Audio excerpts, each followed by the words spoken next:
in the middle of the season, Eddie Nketiah has outscored Gabriel Jesus. Look, because I'm still calling footballers. Do you have a hearing? Because I'm still calling footballers. Kai Havertz has outscored Gabriel Jesus this season. Hello and welcome to another episode of Crossfire. I'm your host, Roz, and I'm here today with Tosin and Tunde. We are here to talk about Arsenal, who have been flying incredibly high this season, but one player in particular stood out sometimes, but he's been injured and now he's back. His name is Gabriel Jesus.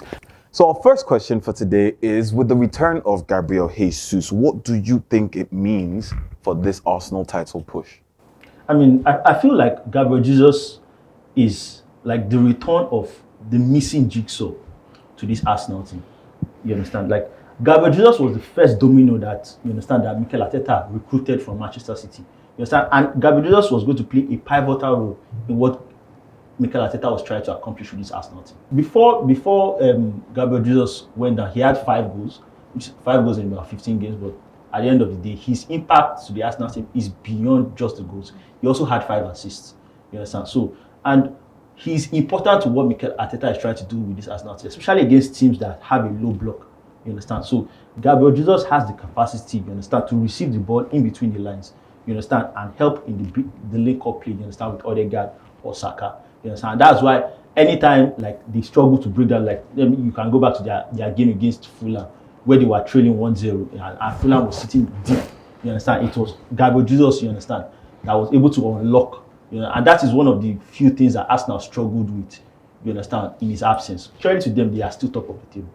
But you understand, but with Gabriel Jesus' return, he adds that extra dimension that will, you understand, that extra energy, you understand. And because he is still fresh, you understand, he will add that extra energy and ginger to that Arsenal attack that is already flying. The attack is already doing well, you understand, with Odegaard and then with Saka and Martinelli already on their goals. But he just gives them that extra dimension and variety in attack. And I feel it could prove crucial in deciding where the title lands in Manchester City or Arsenal. All right, so we've heard what Tosin has to say about Gabriel Jesus and his return. What do you think he is bringing back to this Arsenal team?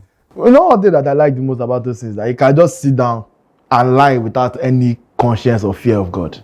Because that with Tosin, a self-acclaimed, experienced sports journalist for over a decade, say a striker that has scored 5 goals in 20 games, by the way, is important. It's 5 goals in 20 games across all competitions.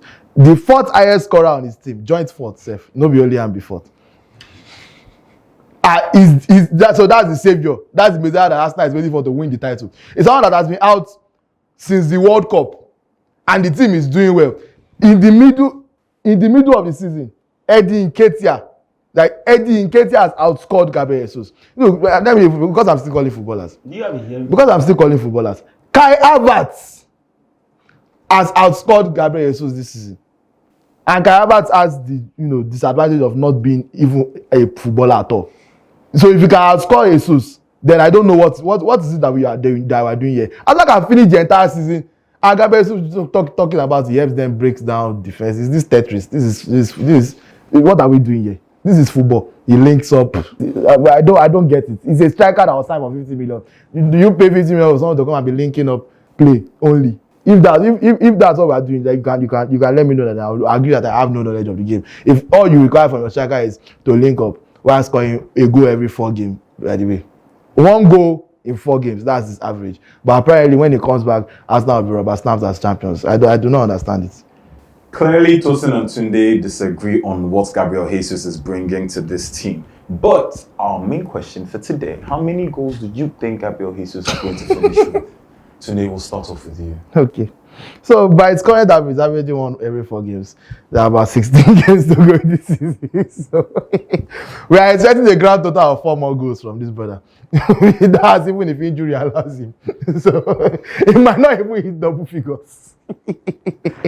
But this is the savior. Okay. True numbers. How do you feel, Tosin? Like, you have to grow.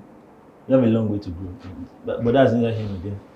When we talk about his goal contributions, that's what we talk. The goal contributions. Okay, not just his goals. The goal contributions. And I told you specifically that yes, he has 5 goals and 5 assists. Goal contribution is not a real stat until you Twitter net yourself included started making it. How many goals has he scored? Like, you need to take off your look at it from the deeper perspective. Don't just like watch the TV and just like, yes, it's not in black and white.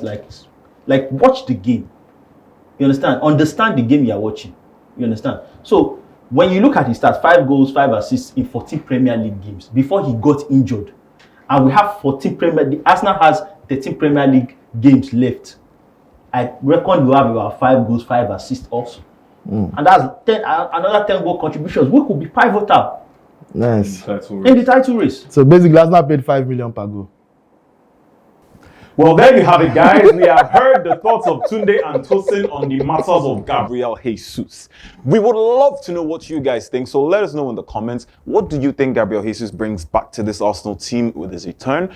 And how many goals do you think he's going to finish with at the end of the season? This was Crossfire.